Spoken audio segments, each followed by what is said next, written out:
Welcome friends to CADLearn. NX sketch part 3 में आप सबका स्वागत है। तो जिन लोगों ने पार्ट 1 और 2 नहीं देखा है तो प्लीज़ वो जाके पहले देख लीजिए। उन दोनों वीडियो का लिंक मैंने ये वीडियो के डिस्क्रिप्शन में दिया हुआ है, ठीक है। तो अभी हम जानेंगे कि रिलेशन, ठीक है, जहाँ से ये सब कुछ अपने को दिख रहा है रिलेशन है ये सब। जबकि पुराने एनएक्स में जो एनएक्स यूज़ करते हैं उन लोगों को पता होगा, कुछ इस तरीके का आपके सामने कांस्टेंट इतने सारे आते आते थे, कुछ 23 कांस्टेंट जैसा है, ठीक है।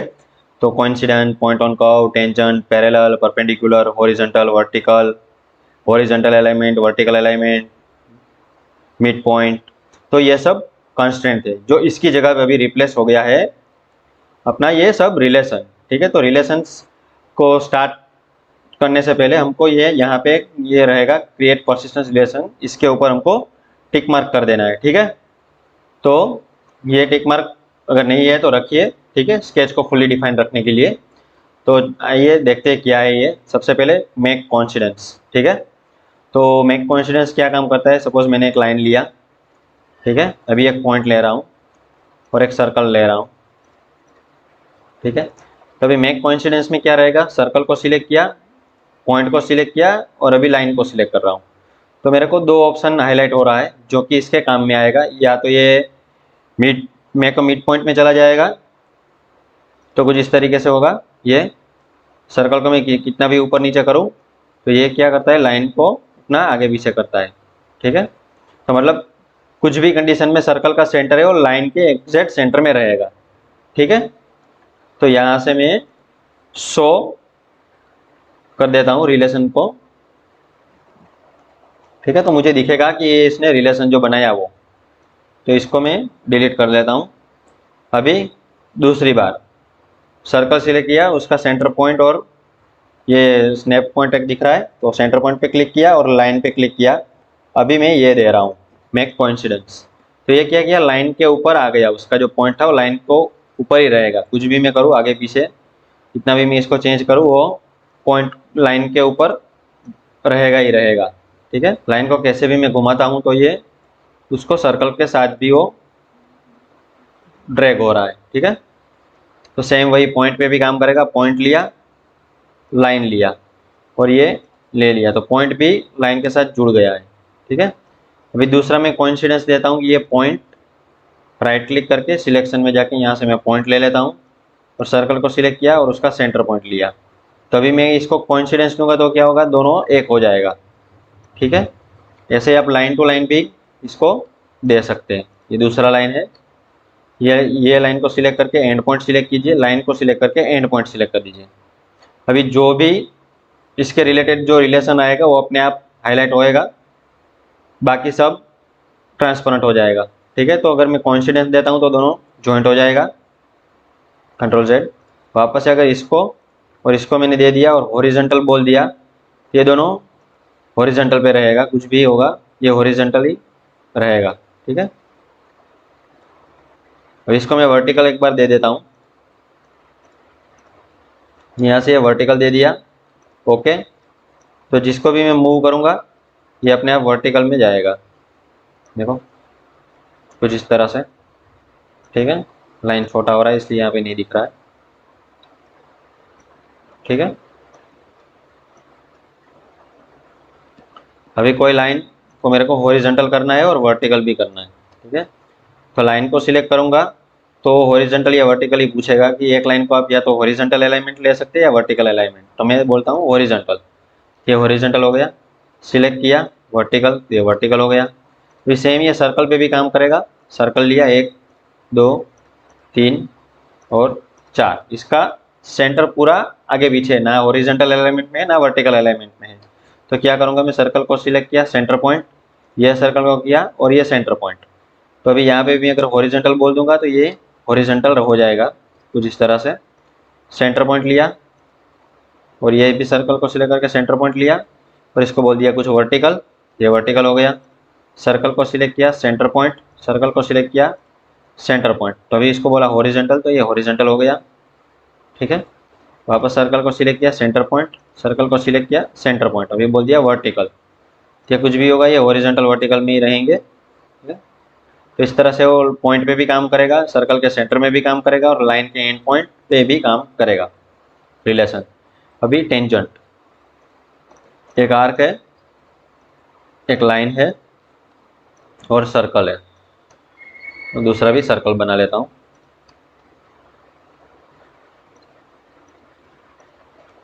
ठीक है, अभी इसको सिलेक्ट किया, इसको सिलेक्ट किया, तो इतने सारे हाईलाइट हो रहे हैं, मतलब इसको टेंजेंट भी दे सकता हूँ, परपेंडिकुलर भी और इक्वल भी दे सकता हूँ। ठीक है, तो मैं देना चाहूँगा टेंजेंट, तो ये टेंजेंट में हो गया। जैसे लाइन और सर्कल इन दोनों को सिलेक्ट किया तो सिर्फ ये इतना ही ऑप्शन आ रहा है। ठीक है, तो इसको भी मैं टेंजेंट बोल रहा हूँ, तो ये टेंजेंट हो गया। ठीक है, अभी रिलेशन में अभी इक्वल, इक्वल में क्या है कि लेंथ भी इक्वल हो जाएगा और रेडियस भी इक्वल हो जाएगा। दोनों सर्कल सेलेक्ट किया, इक्वल किया, तो इन दोनों का रेडियस जो भी आएगा, इसका मैं छोटा करूँगा तो वो भी छोटा होगा, बड़ा करूँगा तो बड़ा, दोनों का रेडियस इक्वल ही रहेगा। ठीक है, तो ये था इक्वल, ये था टेंजेंट और ये है कोलिनियर। ठीक है, तो कोलिनियर में क्या है कि कोई भी लाइन है वो कोलिनियर ले लेगा, दोनों को सिलेक्ट किया और कोलिनियर दे दो, तो अब दोनों एक साथ ही आएगा लाइन। ठीक है, एक लेवल पे ही रहेगा, angle to angle, horizontal to horizontal. अभी इसको हॉरिजॉन्टल किया मैं, दूसरा भी हॉरिजॉन्टल अपने आप हो जाएगा।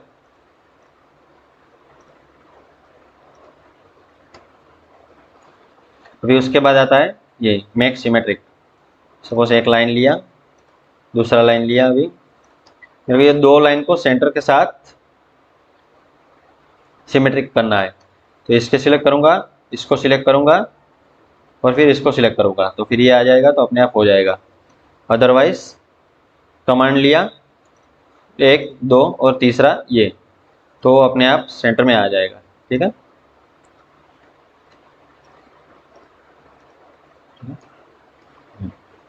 अभी उसके बाद आता है मिड पॉइंट, जो पहले के नेक्स्ट में था, ये सेम काम करता है। Mid point, make mid point, एक पॉइंट लिया और एक लाइन रेक्टेंगल लेता हूँ कुछ इस तरह से। ठीक है, पॉइंट लिया, ये सिलेक्ट किया और मिड पॉइंट, तो ये इसके मिड पॉइंट में आ गया। ठीक है, और इसको पॉइंट को सिलेक्ट कर लेता हूँ राइट क्लिक करके, और ये यहाँ से ये मिड पॉइंट। अभी मैं कैसे भी करूँ तो पॉइंट हमेशा सेंटर में ही रहेगा। ठीक है,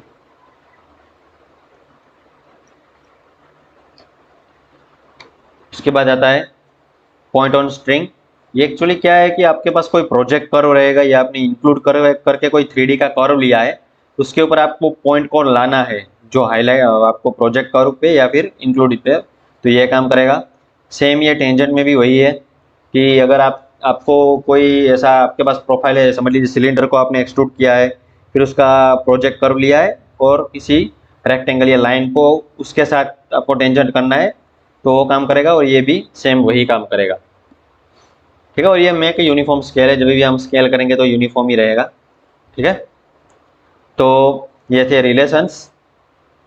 ठीक है, परपेंडिकुलर भी लाइन में पुराना जो कंस्ट्रेंट था वही काम करता है। परपेंडिकुलर भी एक बार देख लेते हैं, नहीं देखा है तो दोनों को सिलेक्ट कीजिए, परपेंडिकुलर दे दीजिए, ये परपेंडिकुलर हो गया, कहीं पे भी जाएगा ये परपेंडिकुलर ही रहेगा। अभी हम इसको वर्टिकल बोलेंगे तो ये वर्टिकल, तो ये दोनों परपेंडिकुलर है। इसको मैं हॉरिजॉन्टल बोल दिया, ओके, कंट्रोल से। इसको भी मैं अगर वर्टिकल बोलूँगा तो वो नहीं लेगा, तो एक कंस्ट्रेंट उसने ब्रेक कर दिया कुछ इस प्रकार। लाइन को सिलेक्ट किया, अभी इसको वर्टिकल कर रहा हूँ, तो ये शो हो रहा है कि आपका एक रिलेशन उसने ब्रेक कर दिया। ठीक है, अभी ये ऐसा क्यों हो रहा था, क्योंकि मेरा यहाँ पे रिलैक्स रिलेशन ऑन है। अगर इसको मैं बंद कर दिया यहाँ से, तो अभी मैं इसको वर्टिकल करता हूँ तो ये नहीं होगा।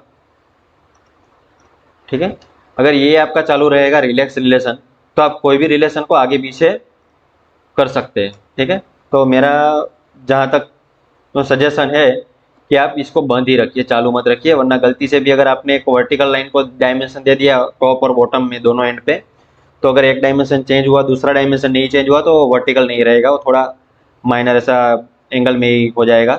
ठीक है, तो प्रायोरिटी यही रखिए कि ये बंद ही रखिए और यहाँ से ये परसिस्टेंस रिलेशन ऑन रख के काम कीजिए। ठीक है, तो स्केच के अंदर इतना ही था।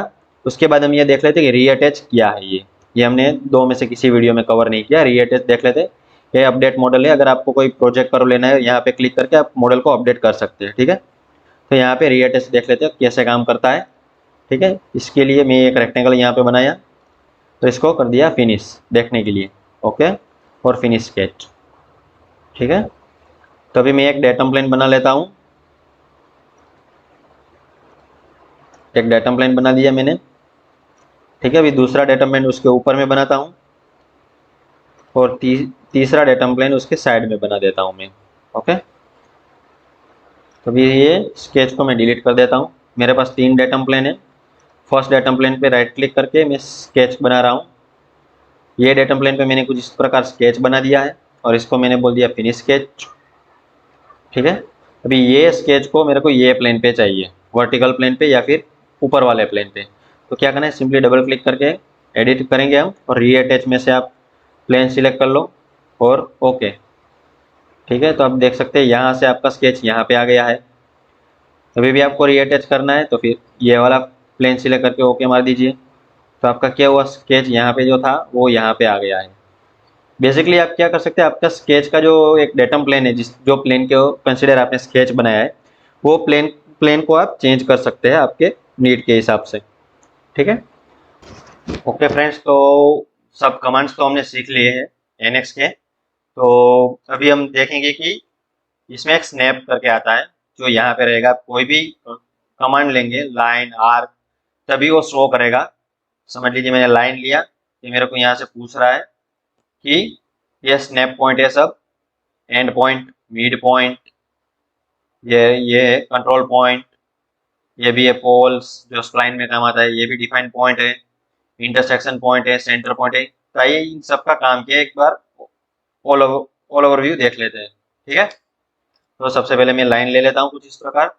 अभी मेरे को दूसरा लाइन लेने के लिए देखो, ये एंड पॉइंट जो हाईलाइट हो रहा है, अगर यहाँ से मैं बंद कर दूंगा तो क्या होगा, एंड पॉइंट हाईलाइट नहीं होगा। यहाँ से अगर मैंने बंद कर दिया है तो देखो ये एंड पॉइंट हाईलाइट नहीं हो रहा है, सिर्फ नियरेस्ट पॉइंट ही हाईलाइट हो रहा है। तो यहाँ से मैं उसको नियरेस्ट पॉइंट को भी बंद कर देता हूँ। ये है पॉइंट ऑन कर्व, इसको भी बंद कर दिया मैंने।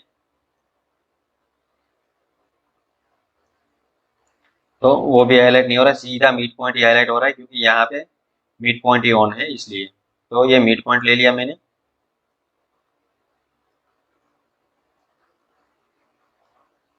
ओके, कुछ इस प्रकार सर्कल का सेंटर पॉइंट भी अपने को लेना है, तो लाइन सिलेक्ट कीजिए। अगर यहाँ पे बंद है तो ये सेंटर पॉइंट यहाँ पे नहीं पिक करेगा। ठीक है, क्वाड्रेंट है तो ये क्वाड्रेंट पिक कर रहा है, सेंटर लिया तो ये सेंटर पिक कर रहा है, दोनों लेयर, दोनों चालू है तो दोनों पिक करेगा, कुछ इस प्रकार।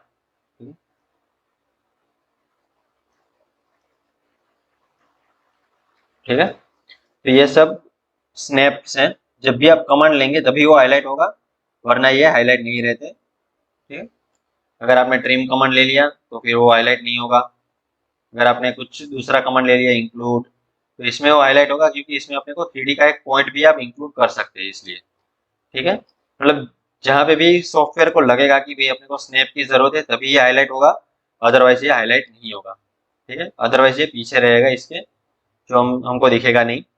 लाइन लेंगे, कुछ भी स्प्लाइन लेंगे, तभी भी वो हाईलाइट होगा बीच बीच में। ठीक है, मतलब जो ड्रॉ करने वाली एंटिटीज है, जितना भी आप ड्रॉ करेंगे तभी वो आपको शो होगा, अदरवाइज वो शो नहीं होगा। ठीक है, तो आज के लिए फ्रेंड्स इतना ही। नेक्स्ट वीडियो में हम पूरा 3D पे ही जाएंगे, 3D कैसे बनाना है, 3D में क्या करेंगे, 3D में कौन कौन से कमांड है, वो सब हम कवर करेंगे। ठीक है, तो आज के वीडियो में इतना ही। मिलते हैं अगले वीडियो में। अगर वीडियो पसंद आया तो please like, share and subscribe करना ना भूलें। Thank you.